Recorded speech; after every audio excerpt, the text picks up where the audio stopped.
माझा बाप दारू पित होता आणि एक दिवस असंच मी माझ्या बाबाला म्हटलं की वा तुम्ही दारू पिऊ नका. ते ऐकत नव्हते माझ्यावालं आणि मग गावातली सर्व लोक मला माझे मित्र मला चिडवायचे, अरे तुझा बाप दारू पितो, आमचे बाप दारू पित नाही, तुझे बाप दारू पितात. मग मी बाबाला समजावून सांगितले की तुम्ही दारू 1 महिन्यासाठी सोडा, फक्त 1 महिन्यासाठी, आणि त्याच्यानंतर तुम्ही रिझल्ट सांगा.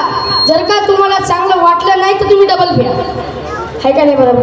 मग बाबानं एक महिना दारू नाही पिली. त्याच्यानंतर बाबाला मी म्हटलं कसं वाटलं.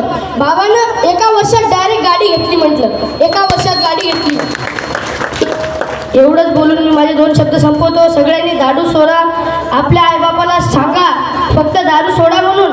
माझ्यासारखा रिझल्ट आला पाहिजे तुमच्या बापाचा पण. बरोबर आहे. हे असं आहे ते शुद्ध बीजापोटी. ऐक रे होय, सागाच्या झाडासारखा वाढला लेका, निलगिरीच्या झाडासारखा वाढला. माझ्या मुलासारखा तुझ्या मुलासारखा, पण तू काही सोडतो माझ्या पप्पा. नाही शांततेत बरं. विधानसभा आहे पुढं. कारण कोणी म्हणे भगवा तर कोणी म्हणे निळा, कोणी म्हणे पांढरा तर कोणी म्हणे काळा. अरे बेरोजगारीनं पोरं मरून राहिले, पहिले यायले जगवा. फुकटची योजना पुरी काढून घ्या. शेतकऱ्याच्या कापसाले सोयाबीनले भाव द्या. तुमचे बापदादा नोकर ठेवायची ताकद शेतकऱ्यातली आहे. टाळ्या वाजवाल का रोग झाला मग तुम्हाला. मी तुमच्याकडून बोलून राहिलो तो मट्ट बस. काही लोक म्हणते आम्ही लय भागवत ऐकले. थोबाळातली तंबाखू सोडली काय.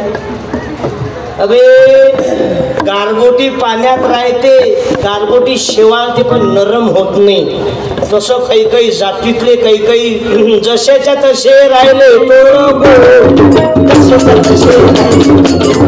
माझ्यापेक्षाही विद्वान मंडळी आहेत, उमरी पठारावरची मंडळी आली. मी सर्व जोडीनं आलेत ना. मी घरी आलो होतो. क्या बात आहे. उभी राहायवर माही 1 मिनिट. तू बायानो घ्या उभी राहिली 1 मिनिट. श्यामची माता दिसून राहिली तुम्हाला. टाळ्या वाजवा. मी यांच्या घरी जाऊन ऐकून राहिलो. आणि घ्या काहीतरी. नुसतं टाळ्या वाजून फायदा नाही. सासू वेगळी खात असेल तर शपथ घ्या आज संभाबाबाची.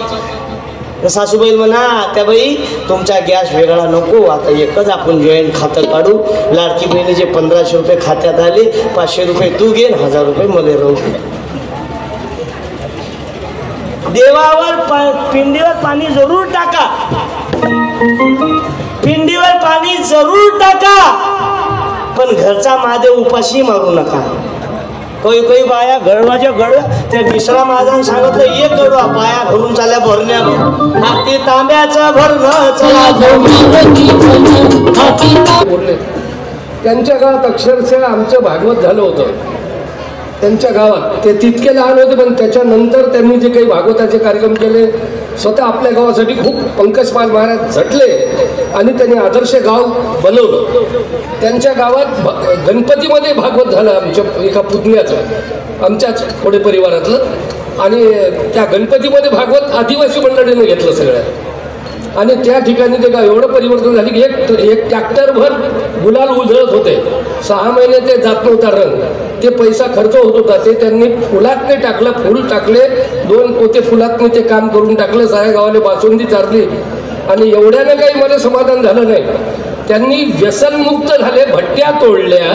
त्यामुळं ते गाव माझ्या हृदयामध्ये बसलं. तसं तुमचंही गाव तर आता संतांचं आहे. त्यामुळं आपणही आपल्या गावामध्ये आपल्या पुढच्या पिढीला बचावण्यासाठी पैसा किती काही आला, मोटर पंप चालू असला राजनाथ, पण राजन जर फुटका असला तर त्यातले पाणी मात्र राहणार नाही.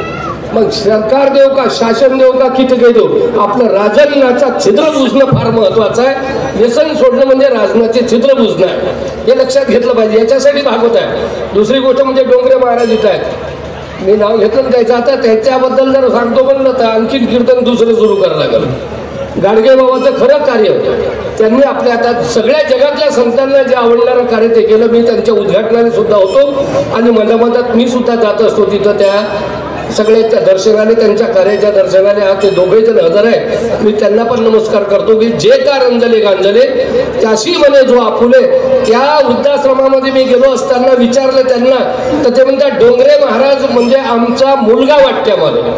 टाळी वाजून द्या एकदा त्यांच्या नावावर. मी काय त्यांच्या समोर नाही, माघारी मी सांगत असतो, मी स्वतः जाऊन आलो तिथं, ते पाहून आलो.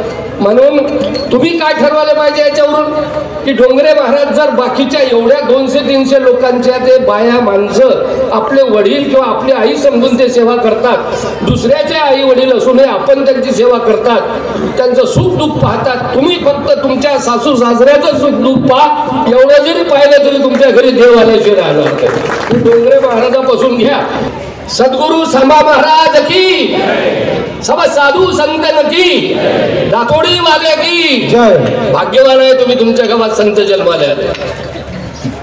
कीर्तनाचा संपूर्ण कार्यक्रम झालेला आहे. येथे क्लिक करून तुम्ही महाआरती आणि काला पाहू शकता.